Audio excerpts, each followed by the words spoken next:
Hello everyone and welcome back to this Durbanites FPL Game Week 2 review and Game Week 3 preview. So let's start as usual with the table. So look at that, who's on top.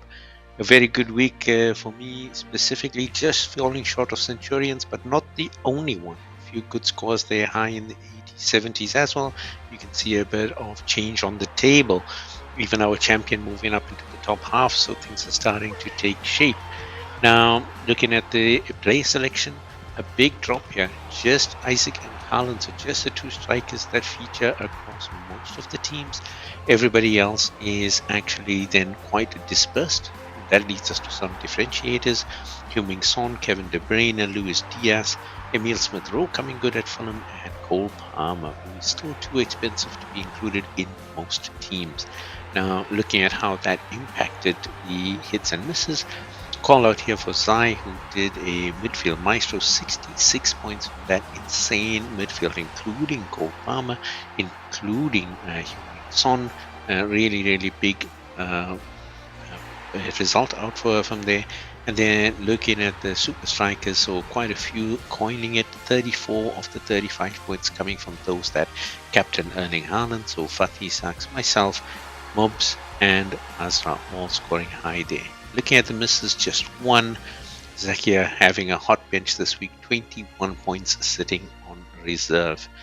Now, looking at what that meant for the best possible selection for our teams, not much from the goalkeepers and backlines this week, something very standard.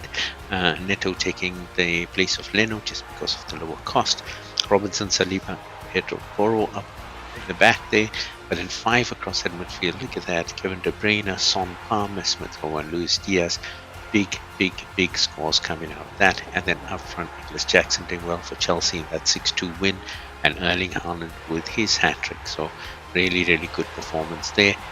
Altogether, that team put together 135 points, a total of 157 including the bench, but also an unrealistic team at 109.5, impossible for anyone to have in the second week of the season. Now, looking at the fixture rating going up for the week ahead, we need to look at only a few teams that have some favorable fixtures. Aston Villa, after a few tough games, now has a good run of 4, which you should consider. Those that are looking at guys like Ollie Watkins should really consider that. Chelsea also have another 5 winnable games up ahead. And then looking at Fulham, who still have a few winnable fixtures before they run into some tougher opponents. Ipswich as well, after 2 tough games in which they performed really well, even though the results didn't say it, have a very good run where they could get some results. And then Liverpool, not really looking at the Manchester United game this week, which could go either way. But then 3 good winnable games coming up ahead, so look at that. And then looking at the teams that to avoid, Spurs have a tough 2 game weeks coming up.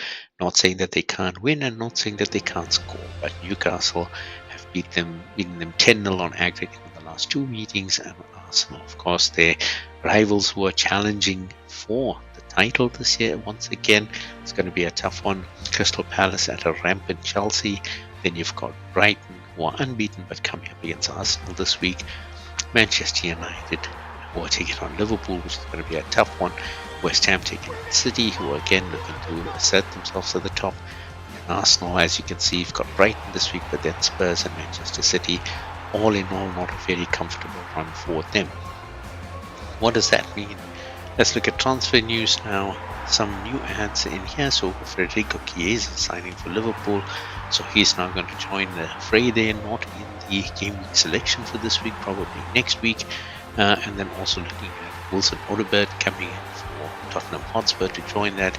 Manu Ugarte joining from PSG to Manchester United, also not in this week's selection, and Mikel Merino for Arsenal joining that midfield. So quite a few new attacking players coming in, but most of them available only from the next game week. Looking at interleague moves, a couple of big ones to call out here, mainly Kepa moving from Chelsea to Bournemouth. That is a big one that you need to cover. Bournemouth themselves have Neto as a goalkeeper. He's not been doing that well. Kepa's a good choice. Played at Chelsea, of course, played at Real Madrid, so very likely that he might be a first choice goalkeeper at 4.5 for Bournemouth to give them a bit of additional strength up at the back. And then looking at the backline selection, so again, Stolasic is still out, and then looking at the picks, we're looking at Sanchez for Chelsea with a good run of games, Martinez for Aston Villa, and then Leno for Fulham. All of them very favourable fixtures. Chances are there are many clean sheets on the way. You can see a lot of defenders are out, so definitely ones that you have to be aware of. Estupinan still doubtful, but he did have a few minutes for Brighton, so chances are that he could be playing fully this week. But then the picks are really from the teams that we're favouring, so Konsa and Denia for Aston Villa. Trippier most likely will play because Scher is still missing from Newcastle, so is Botman. And chances that he will play in order to add that attacking edge. Then you've got Walker and Guardiola for Manchester City. Robinson was really well so far for Fulham. And then Cucurella and Gusto, who are again very attacking defenders for Chelsea. And then in the midfield, we've got again a few key players from last season who are out. This season, Manchester City missing Rodri and Bob, but of course then they've got Ilkay Gundogan coming back, and they do have Kovacic. He is doubtful, so chances are Gundogan might have a good start to the season. But now you've got Alex Palmer, you can leave him out of that performance last week. Pedro Neto, João Felix, who netted just coming in 22 minutes in the last week, so chances he might play. And we cannot leave out the hat-trick hero, Noni Madueke, definitely one that we have to watch. From Manchester City, we've got Kevin De Bruyne coming in. Possible Phil Foden might play some minutes this week, coming back from a illness, so not injury, but he might be limited in minutes he plays this week, so not recommended. Anthony Gordon for Newcastle, they're coming up against Spurs, but he does have a good record against Spurs and he is a talent. Then you've got Emil Smith-Rowe doing well for Fulham, Adama Traore and Alex Okobi, all of them doing really well. Fulham still have some good games, so wants to watch. Mo Salah playing against Manchester United, as is Diogo Jota. Salah has a great scoring record against Manchester United, therefore we are recommending him, even though we wouldn't buy him if I don't have him. And then you've got Brian Mbeumo in the midfield. Brentford have some good games coming up and he is scoring and he's a penalty taker for Brentford. Then you've got Heung-min Son, of course, for Spurs, again coming up against Arsenal in the next couple of weeks, and against Newcastle this week, but Son is on great form currently, netting twice last week. And then for Aston Villa, with the good runs coming in, we're looking at Rodgers, their young talent, playing really well, super attacking midfielder, and I'm sure will be up points. And then looking at Amadou Onana, who came in from Everton, scored on his debut. Chances he might be good for some points as well.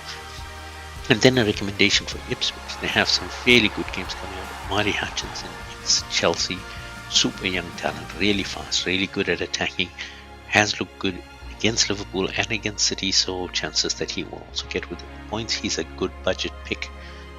And then lastly, looking at the forwards, Solanke is still doubtful for Spurs. He might not play against Newcastle, might come in for a few minutes or a chance on him. Hoyland, Wilson, Unal are still all out for their respective teams. Ivan Toney is still waiting for a decision on a possible transfer to the Saudi leagues or Qatar in this week, so he may not play. If nothing works out, then he will probably be back in for Brentford from the following week. And Gabi Jesus has picked up a knock, so chances are he will play. Looking at our picks, Isak for Newcastle, he's looked threatening, although he hasn't really got on the score sheet as expected. But one that we can take a chance on, Erling Haaland after that hat-trick, who would not pick him considering the games coming up. Nicholas Jackson doing very well for Chelsea, he will probably get the nod ahead of him. The strikers, then you've got Rodrigo Muniz, Chris Wood, Awoniyi, all of them favourable fixtures. So does Johan Wissa, some good fixtures coming up. And then Ollie Watkins at Aston Villa, with Villa's run of games coming up and the fact that he hasn't really fired yet. Chances are Ollie Watkins is going to come good. If you have him, play him. If you don't have him, look at possibly bringing him in. That's the recommendation for now. That's what we have for Game Week 2, Game Week 3. Exciting times ahead. Let's see where the table ends up at the end of this. If you haven't already joined the channel on YouTube, don't forget to subscribe, like this video, and also add a comment if you'd like to see something different. Until the next week, good luck. So long for now.